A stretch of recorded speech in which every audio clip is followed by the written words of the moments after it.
नमस्कार, आप देख रहे हैं भोजपुरिया बयार। संयुक्त राष्ट्र सुरक्षा परिषद में शुक्रवार को यूक्रेन पर रूसी हमले को रोकने और सेना को वापस बुलाने के प्रस्ताव पर मतदान हुआ। इस दौरान रूस ने प्रस्ताव पर वीटो किया। सुरक्षा परिषद के 5 स्थायी सदस्यों में रूस भी शामिल है। वहीं भारत, चीन और यूएई ने हमले की निंदा करते हुए मतदान में हिस्सा नहीं लिया। संयुक्त राष्ट्र में भारत के राजदूत टी.एस. त्रिमूर्ति ने कहा कि यूक्रेन में हाल के घटनाक्रम से भारत बहुत परेशान है। उन्होंने कहा कि हम आग्रह करते हैं कि हिंसा और शत्रुता को तत्काल समाप्त करने के लिए सभी प्रयास किया जाए।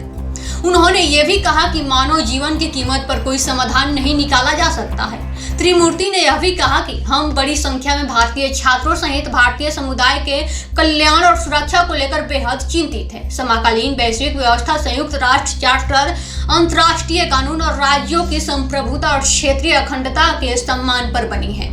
सभी सदस्यों को रचनात्मक तरीके से आगे बढ़ने के लिए इन सिद्धांतों का सम्मान करने की जरूरत है।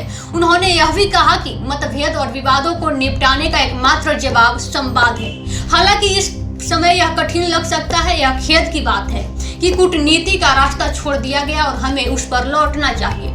इन सभी कारणों से भारत ने इस प्रस्ताव पर परहेज करने का विकल्प चुना है।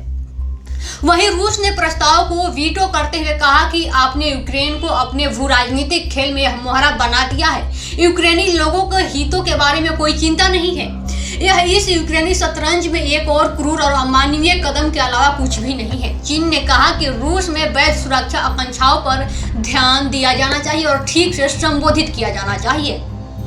यूक्रेन के पूर्व और पश्चिम के बीच एक पुल बनना चाहिए, न कि प्रमुख शक्तियों के बीच टकराव करना चाहिए। रूस ने शुक्रवार को उस प्रस्ताव को वीटो कर दिया जिससे यूक्रेन में देश के सैन्य कार्रवाई की कड़े शब्दों में निंदा की गई थी।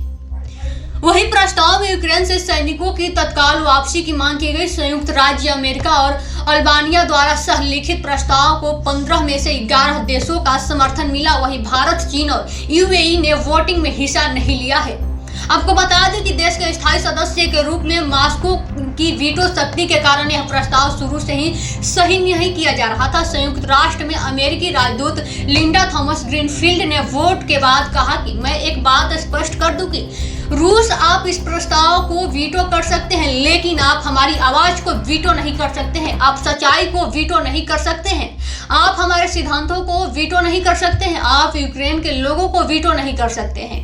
कोई गलती न करे, रूस अलग थलग है। संयुक्त राष्ट्र में ब्रिटेन के राजदूत बारबरा वुडवर्ड ने कहा कि यूक्रेन पर आक्रमण के लिए इसका कोई समर्थन नहीं है। ब्यूरो रिपोर्ट, भोजपुरिया बयार।